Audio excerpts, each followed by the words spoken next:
നമസ്കാരം. കളം നിറഞ്ഞ് ചെന്നിത്തല. സ്വാഗതം വക്രദൃഷ്ടിയിലേക്ക്. കാണാൻ പോകുന്ന പൂരം പറഞ്ഞറിയിക്കണോ എന്ന് പ്രതിപക്ഷ നേതാവ് വി ഡി സതീശൻ ചോദിച്ചപ്പോൾ ഇത്രയ്ക്ക് അങ്ങ് പ്രതീക്ഷിച്ചില്ല. അത്രയ്ക്കുണ്ട് കോൺഗ്രസ് ക്യാമ്പിൽ നിന്ന് പുറത്തു വരുന്ന വാർത്തകൾ.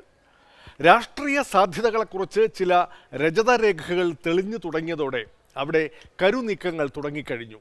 ആരാവും അടുത്ത തെരഞ്ഞെടുപ്പിൽ പാർട്ടിയെയും മുന്നണിയെയും നയിക്കുക? പ്രതിപക്ഷ നേതാവ് വി ഡി സതീശനും KPCC പ്രസിഡന്റ് K സുധാകരനുമുണ്ട്. മുഖ്യമന്ത്രി സ്ഥാനം തൻ്റെ സ്വപ്നമാണെന്ന് പ്രഖ്യാപിച്ചിട്ടുള്ള രമേശ് ചെന്നിത്തലയുണ്ട്. വിശ്വപൗരൻ ശശി തരൂരുണ്ട്. മുൻ KPCC പ്രസിഡന്റ് K മുരളീധരൻ. എന്താണ് ഒരു യോഗ്യത കുറവ്? ഒന്നുമില്ല. ഇനി ഡൽഹിയിൽ നിന്ന് പ്രത്യേക വിമാനത്തിലെത്താൻ AICCയുടെ സംഘടനാ ജനറൽ സെക്രട്ടറി കൂടിയായ KC വേണുഗോപാലുണ്ട്. എന്തായാലും കളം നിറയാൻ രമേശ് ചെന്നിത്തല ആദ്യം രംഗത്തിറങ്ങിക്കഴിഞ്ഞു. മരാമൺ കൺവെൻഷനിൽ പ്രസംഗിക്കാൻ വി ഡി സതീശന് വിളി വന്ന ദിവസം തന്നെ NSSുമായുള്ള ചെന്നിത്തലയുടെ മഞ്ഞുരുകൽ വാർത്തയും കൗശലപൂർവ്വം പുറത്തുവിടുന്നു. പിന്നാലെ SNDP യോഗം ജനറൽ സെക്രട്ടറിയുടെ പിന്തുണ കൂടി വരുന്നതോടെ കാര്യങ്ങൾ വ്യക്തമാകുന്നു. ഡ്രീം ചെയ്യണം. കേരളത്തിന്റെ മുഖ്യമന്ത്രിയാകാൻ ആഗ്രഹിച്ച ഒരാളാണ് ഞാൻ. ആയില്ല. ഞാൻ ഈ പരിപാടി നിർത്തിയോ? ചെന്നിത്തല NSS പരിഭവത്തിൽ മഞ്ഞുരുകൽ. മന്നം ജയന്തി ആഘോഷത്തിൽ മുഖ്യ പ്രഭാഷണം നടത്താൻ സുകുമാരൻ നായരുടെ ക്ഷണം. നായർക്ക് വേണ്ടി പറയാൻ എന്ത് നായർ മടിക്കണം? ഒലി പതുങ്ങുന്നത് ഒളിക്കാനല്ല, കുതിക്കാനാ.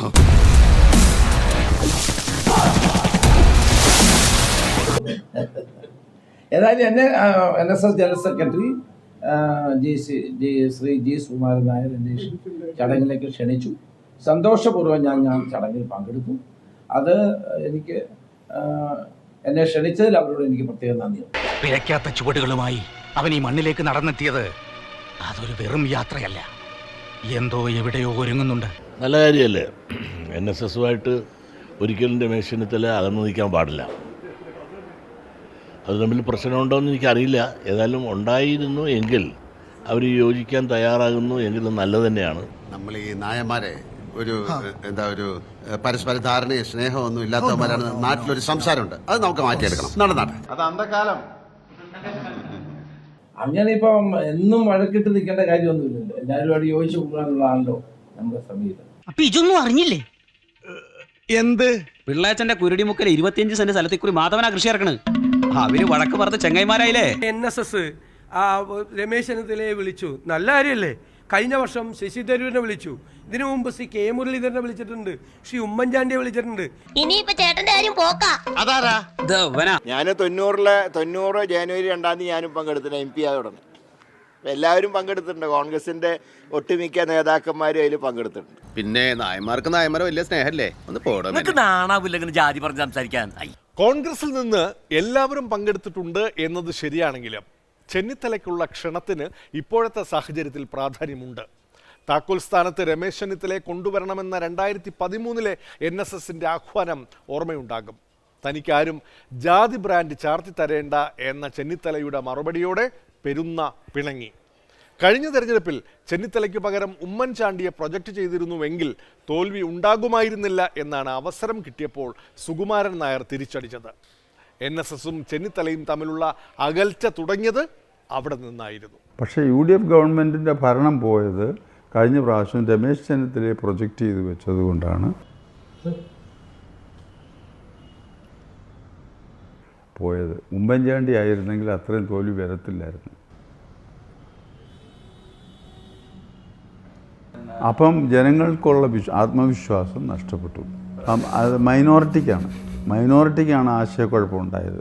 മറ്റേ എപ്പോഴും മൈനോറിറ്റി വിഭാഗം കോൺഗ്രസിൻ്റെ കൂടെ ആണല്ലോ നിൽക്കുന്നതുകൊണ്ടിരുന്നത്. ആ വിഭാഗത്തിന് രമേശ് ചെന്നിത്തലയെ പ്രൊജക്റ്റ് ചെയ്ത് കാണിച്ചപ്പം ഇത് രക്ഷപ്പെടാൻ പോകുന്നില്ല. പറ്റിക്കാൻ വേണ്ടി പറയണല്ലോ സാറേ, അല്ലേ സാറല്ലേ? പക്ഷെ പറ്റിക്കാൻ വേണ്ടിയിട്ടാണെങ്കിലും ആരോടും ഇങ്ങനെയൊന്നും പറയരുതെന്ന് പറയണം സാർ. എല്ലാവർക്കും അറിയുന്നത് പോലെ കഴിഞ്ഞ നിയമസഭാ തെരഞ്ഞെടുപ്പിൽ UDF കോൺഗ്രസ് പാർട്ടിയോ ആരെയും മുഖ്യമന്ത്രി സ്ഥാനാർത്ഥിയായി പ്രൊജക്ട് ചെയ്തിരുന്നില്ല. ഡ്രീം ചെയ്യണം. കേരളത്തിന്റെ മുഖ്യമന്ത്രിയാകാൻ ആഗ്രഹിച്ച ഒരാളാണ് ഞാൻ. ആയില്ല എന്ന് വിചാരിച്ച് ഞാൻ ഈ പരിപാടി നിർത്തിയോ? കഴിഞ്ഞ 45 വർഷക്കാലമായി പൊതുജീവിതത്തിലും വ്യക്തി ജീവിതത്തിലും ഞാൻ ആ മതേതര നിലപാടെ ഉയർത്തിപ്പിടിച്ചിട്ടുണ്ട്. ഒരു വലിയ ആഴമുള്ള ഒരു തോട്, ആ തോടിന്റെ അടുത്ത് വള്ളം കൊണ്ട് നിർത്തിയിരിക്കുക. എന്നിട്ട് കഴക്ക് കുത്തി വള്ളം ചാടി കയറാൻ പോലും വയ്യാത്ത ദൂരത്തിൽ മാറ്റി നിർത്തിയിട്ട് രമേശ് ചെന്നിത്തലയോട് ചോദിക്കുക, കയറുന്നോ? KPCC പ്രസിഡന്റിനെ താക്കോൽ സ്ഥാനത്ത് കൊണ്ടുവരുവാൻ ഈ ഗവൺമെന്റിന്റെ നേതൃത്വത്തിൽ ഇരിക്കുന്നവർ ശ്രമിച്ചില്ലെങ്കിൽ നിങ്ങൾ അധികകാലം നിങ്ങൾക്ക് തുടരാൻ ജനം നിങ്ങൾക്ക് അനുമതി നൽകുകയില്ല, പ്രത്യേകിച്ചും ഇവിടുത്തെ ഭൂരിപക്ഷ ജനവിഭാഗം. അതുകൊണ്ട് നമ്മൾ രമേശ് ചെന്നിത്തല താക്കോൽ സ്ഥാനത്ത് കൊണ്ടുവന്നതുകൊണ്ട് രമേശ് ചെന്നിത്തല ഉടനെ എന്താ പറഞ്ഞത്? എന്നെ ആരും ജാതി ആയിട്ട് ബ്രാൻഡ് ചെയ്യേണ്ടെന്നാണ് പറഞ്ഞത്. ഞാനിത് പറഞ്ഞതിന് ശേഷം പറഞ്ഞതാ, എനിക്കൊരു വിരോധമില്ല. ഇപ്പോൾ ഉണ്ടായിരിക്കുന്ന വിവാദം NSS general secretary Shri Sukumaran Nair തിരുവനന്തപുരത്ത് നടത്തിയ പ്രസംഗവുമായി ബന്ധപ്പെട്ടതാണ്. അദ്ദേഹത്തിൻ്റെ അഭിപ്രായം അദ്ദേഹത്തിൻ്റേതാണ്, അത് ഞാൻ ചോദ്യം ചെയ്യുന്നില്ല. എൻ്റെ നിലപാടുകൾ സുവ്യക്തമായിരിക്കെ NSS ജനറൽ സെക്രട്ടറിയുടെ പ്രസംഗത്തിൽ എന്നെ വലിച്ചിഴക്കേണ്ട കാര്യമില്ല. ഈ രമേശൻ നായർ ആരാ? ദൈവോ? സ്ഥാനമോഹമില്ല, സ്വാർത്ഥതയില്ല, നാട്ടുകാരുടെ നന്മ, അതേ ഉള്ളൂ രമേശൻ നായരുടെ ഉന്നം. ആഭ്യന്തര വകുപ്പ് തിരുവഞ്ചൂർ രാധാകൃഷ്ണന് വിട്ടുകൊടുത്ത് മറുമരുന്ന് കണ്ട ഉമ്മൻചാണ്ടി ഒടുവിൽ താക്കോൽ തിരുവഞ്ചൂരിൽ നിന്ന് വാങ്ങി ചെന്നിത്തലയെ ഏൽപ്പിച്ചുവെങ്കിലും പെരുന്നയുടെ പരിഭവം തീർന്നില്ല. ഒരു ഘട്ടത്തിൽ ശശി തരൂരിനെ മന്നം ജയന്തി ഉദ്ഘാടനത്തിന് വിളിച്ചു. തരൂരിനെ കോൺഗ്രസ്സുകാർ പോലും രക്ഷകനായി കാണാത്തതുകൊണ്ടാകും NSS ചെന്നിത്തലയിലേക്ക് തന്നെ തിരിഞ്ഞത്. ക്ഷണത്തെ അവസരമാക്കി ആഘോഷിച്ചുകൊണ്ട് ചെന്നിത്തലയുടെ രാഷ്ട്രീയ കൗശലവും. ഇദ്ദേഹം തിരുവനന്തപുരത്ത് മത്സരിക്കാൻ വന്നപ്പോൾ ഡൽഹി നായരാണെന്ന് പറഞ്ഞ ആളാണ് ഞാൻ. ആ തെറ്റ് തിരുത്താനും കൂടിയാണ് അദ്ദേഹത്തെ ഇന്നിവിടെ വിളിച്ചു വരുത്തിയിരിക്കുന്നത്. മോനെ, നിന്നെ ഞാൻ ഒരുപാട് കളിയാക്കിയിട്ടുണ്ട്. മനസ്സ് നോവുന്ന രീതിയിൽ പലതും പറഞ്ഞിട്ടുണ്ട്. അതൊക്കെ നിന്റെ നന്മക്ക് വേണ്ടിയിട്ടാ, ജീവിതത്തിലൊരു വാശി ഉണ്ടാവാൻ വേണ്ടിയിട്ടാ. അതുകൊണ്ടൊക്കെയാ നീ ഇവിടം വരെ എത്തിയത്. ചേട്ടാ, ഒരാള് രക്ഷപ്പെടാൻ പോണെന്ന് അറിയുമ്പോ അതുവരെ അവനെ കുറ്റം പറഞ്ഞുകൊണ്ടിരുന്ന നാട്ടുകാരൊക്കെ സ്ഥിരം പറഞ്ഞ ഡയലോഗ് ഇത്. അദ്ദേഹം ഡൽഹി നായരല്ല, കേരള പുത്രനാണ്, വിശ്വപൗരനാണ്. അദ്ദേഹത്തോളം അധിക പ്രസംഗമാണെന്ന് എനിക്ക് തോന്നുന്നില്ല. യോഗ്യതയുള്ള മറ്റൊരാളെ ഞാൻ കാണുന്നില്ല ഇതിന്റെ ഉദ്ഘാടനത്തിന്, മന്നപ്പനാഭന്റെ ഉദ്ഘാടനത്തിന്. മന്നം എപ്പോഴും പറയും, നായർമാരെ ഓർഗനൈസ് ചെയ്യാൻ എളുപ്പമല്ല. ഒരു നായർക്ക് മറ്റൊരു നായരെ അംഗീകരിക്കാൻ പറ്റില്ല എന്ന് അദ്ദേഹം ഒരു ഒബ്സർവേഷൻ ചെയ്തിട്ടുണ്ട്. അത് അദ്ദേഹം പറഞ്ഞത് ഒരു 80 വർഷം മുമ്പാണ്, അല്ല 100 വർഷം മുമ്പാണ് അദ്ദേഹം പറഞ്ഞത്. പക്ഷേ രാഷ്ട്രീയത്തിൽ ഞാനും ഇടയ്ക്കിടയ്ക്ക് മനസ്സിലാക്കുന്ന ഒരു കാര്യമാണ് ഇപ്പോഴും. അസൂയാണ് അസൂയ. ഞാൻ ഒരു നായരായി പോയില്ലേ, ഒരു നായർക്ക് വേറൊരു നായർ നന്നാവുന്ന കണ്ടാ സഹിക്കോ? അത്രയൊക്കെയുള്ള എണ്ണ കാര്യം അസൂയ കൂട്ടങ്ങൾ. പ്രതിപക്ഷ നേതാവ് സാമുദായിക നേതാക്കളുടെ രാഷ്ട്രീയ ഇടപെടലിനെ നിശിതമായി വിമർശിച്ചിട്ടുള്ള നേതാവാണ്. കഴിഞ്ഞ ഉമ്മൻചാണ്ടി സർക്കാരിൽ യോഗ്യതയുണ്ടായിട്ടും മന്ത്രിയാകാനാകാത്തത് ആരും മറന്നാലും VD സതീശൻ മറക്കില്ല. എന്നാൽ സംഗതി ഇവിടം കേരളമാണെന്നും ഇത് UDF രാഷ്ട്രീയമാണെന്നും മനസ്സിലാക്കുന്ന VD സതീശൻ അല്പം പ്രായോഗികവാദിയായിട്ടുണ്ട്. പണ്ട് പറഞ്ഞത് മയപ്പെടുത്താനും ഇപ്പോൾ തയ്യാറാണ്. ഞാൻ അവരെല്ലാവരുമായിട്ടും നല്ല ബന്ധമാണ്. ഞാൻ അവരെ ആരെയും അധിക്ഷേപിച്ച് സംസാരിച്ചിട്ടില്ല. പ്രത്യേകിച്ച് NSSനെ ഞാൻ അഭിനന്ദിച്ച് സംസാരിച്ചിട്ടുണ്ട്. അവിടെ നിൽക്കണം, അതിന്റെ അപ്പുറത്ത് ആരായിരിക്കണം സ്ഥാനാർത്ഥി? ഹായ്, നല്ല പരിചയമുള്ള ഹാൻഡ് റൈറ്റിംഗ്. കാണും, പരിചയം കാണും. ആരായിരിക്കണം അസംബ്ലിയിലേക്ക് മത്സരിക്കുന്നത്?